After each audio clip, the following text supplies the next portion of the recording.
Hi, my name is Christian and I'm a learning facilitator at the TGR Learning Lab in Anaheim, California. In today's STEM Unplugged video, I'm going to show you how to make a model that'll help us understand why the moon might look different at different times of the month. Now, for this activity, we actually don't need a lot of supplies.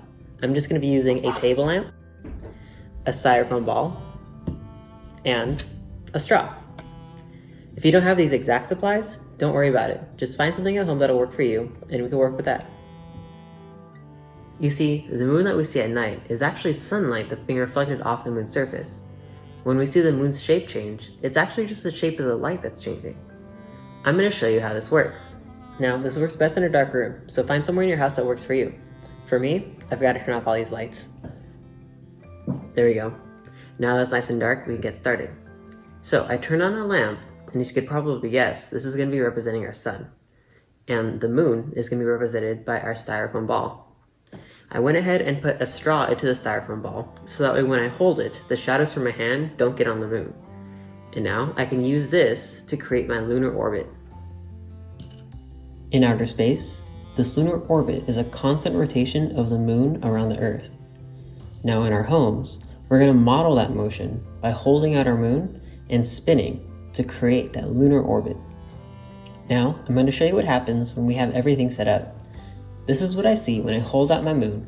You could already see that light from the lamp is hitting the moon and creating some of the shapes we might see in the night sky. At this point, this is what we would call a new moon. You can't see it because the side that's reflecting sunlight is facing away from us. As the moon continues to orbit, we can start to see a small sliver of light. This is what we call a crescent moon. As we continue, we can now see half of that circle is illuminated, and this is what we would call a quarter moon. Keep orbiting. We can now see most of the lighted side. This is what we call a gibbous moon. Then, when we can see the entire lighted side of the moon, that's a full moon. This should be about half of your whole orbit. As you continue through the rest of the orbit, you'll see the same pattern but on the opposite side of the moon. Gibbous moon, quarter moon, crescent moon, and finally back to a new moon. After studying these shapes for a little while, you may have noticed a pattern. And this pattern is known as lunar phases.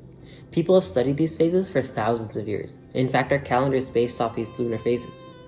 The moon will go through all of its phases in exactly 29.53 days, and that's about the same length of time as the average month. People have always been fascinated with the sky, and now you can study it a little bit more. You can use this model at home for many different things. For example, you can keep a record of the moon's phase every night and use your model to predict what it would look like in the future. Or, what if the moon was a different color? What would the moon's phases look like then? Try these out at home and let us know how it goes. Thank you for joining me again in today's STEM Unplugged video. I hope you enjoyed making your lunar model and used it to study and understand our night sky. Be sure to like and share this video, and more STEM Unplugged videos are coming your way soon. Until then, see you next time.